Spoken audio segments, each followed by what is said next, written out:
How's that for a turning circle? Victor owners are going to save a lot of time and temper in getting in and out of tight parking spots.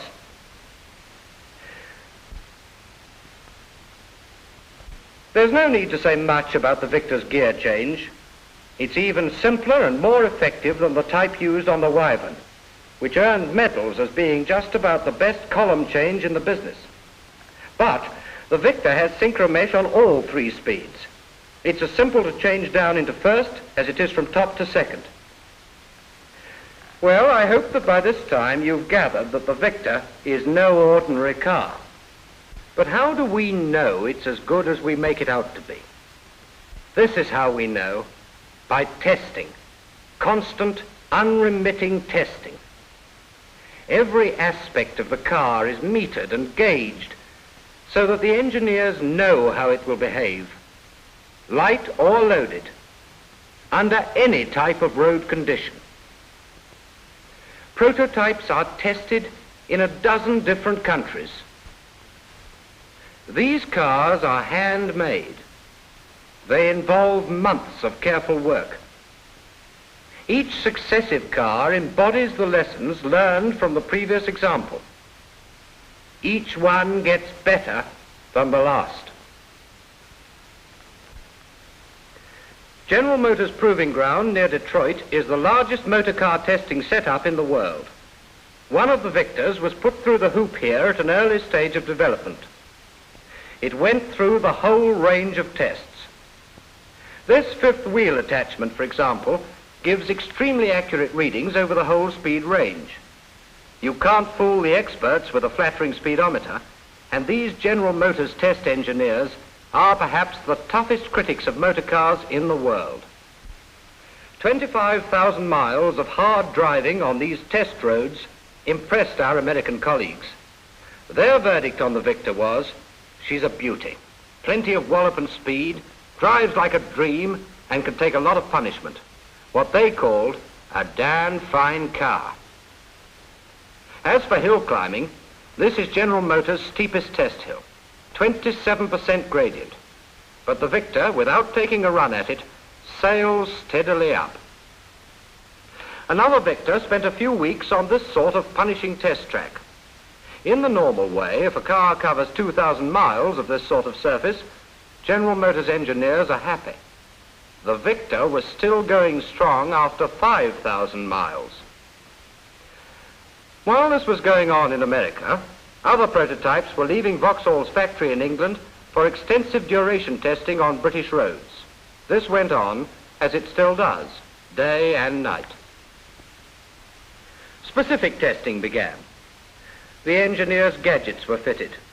These meters, instruments, and recording gear, together with many others, measured things like acceleration and hard braking.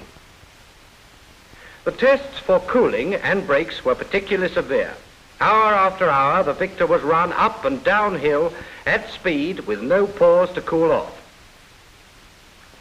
Before long, the engineers began to get the answers to their questions. Soon it became necessary to go further afield. A prototype of the Victor was flown to the continent.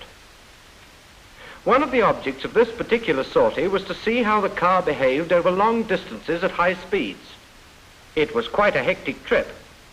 Some 1,000 miles across France, then into Switzerland. You just don't find the variety of roads in England which will really test a car. The Victor climbed steadily to over 4,000 feet. Here in the Swiss Alpine passes are many types of road. The crew didn't have much time to admire the mountain scenery.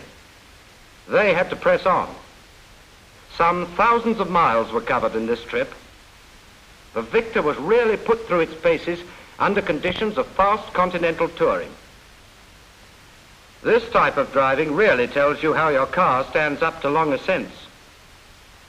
It tells how good steering smooths out the twists and turns of mountain roads, reducing driving fatigue. From time to time, the test crew paused to compare notes and to correlate information. But the pauses were not long. Soon they were on their way again. Climbing. They made this type of trip many times. The road, the corners sharper, the surface rougher. Really up into the mountains now. 5,000 feet and still climbing without a sign of overheating. Higher still.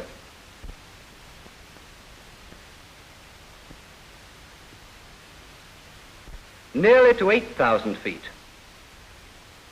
And now the long descents. This really tests brakes and steering.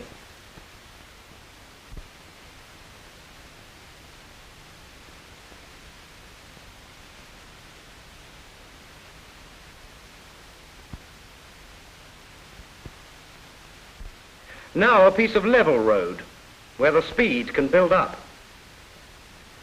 The trip provided plenty of information, all interesting, all encouraging.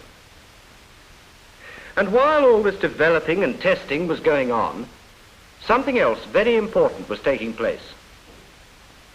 A brand new 1.5 million square foot factory was going up at Luton to provide completely up-to-date, made-to-measure facilities for the manufacture of the Vauxhall Victor. It's the remarkable efficiency of this new plant, combined with the first-class design of the car itself, that makes the Victor's value for money so outstanding. Now, with the factory ready and the final testing finished, the engineers had proved that the Vauxhall Victor in its final form fulfills all the requirements of the original concept laid down in 1953. That within its size and price class, it should excel in every way. In looks, in performance, in riding comfort, in ruggedness and reliability, in its suitability for world markets, above all, in value for money.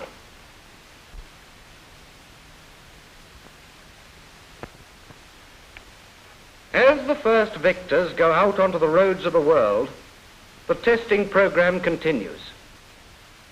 For to the engineers, the first production car is only a landmark on the road to still better motoring and still better value.